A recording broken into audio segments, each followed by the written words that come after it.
লালবাগ চকবাজার বংশাল কোতোয়ালি মাটি ও মানুষের নেতা,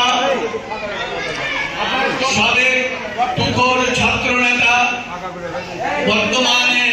বাংলাদেশ জাতীয়তাবাদী দলের কেন্দ্রীয় কমিটির যুব বিষয়ক সহ সম্পাদক জনাব মীর নওয়াজ আলী নওয়াজ আমাদের মাঝে উপস্থিত হয়েছেন যে রথযাত্রার উদ্বোধন কল্পে বাংলাদেশ একটি সাম্প্রদায়িক সম্প্রীতির দেশ।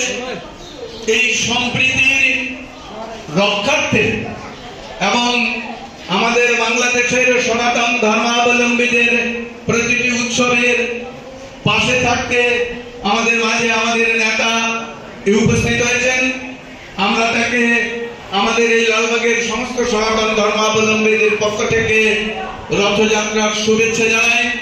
আমাদের এই নেতার সাথে আরো উপস্থিত আছেন আমাদের চকবাজারের কমিশনার জনাব আনোয়ার পারভেজ বাদল ভাই,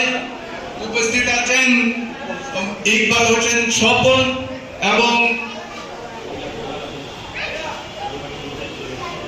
লালবাগ থানা তাঁতি দলের জনাব মোহাম্মদ রব্বি, আরো বিএনপির অনেক নেতৃবৃন্দ উপস্থিত আছেন। অগ্রপাড়ার মাতব্বর উপস্থিত আছেন, লালবাগ থানার অফিসার ইনচার্জ জনাব মোস্তফা কামাল খান সাহেব, আরো বিশেষভাবে আমাদের কাছে উপস্থিত আছেন বাংলাদেশ হিন্দু প্রতিষ্ঠানের পরিষদের সভাপতি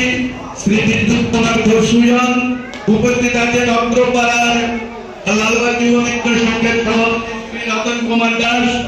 উপস্থিত আছেন সাধারণ সম্পাদক লিটন এবং আমাদের পশ্চিম পাড়ার সম্মানিত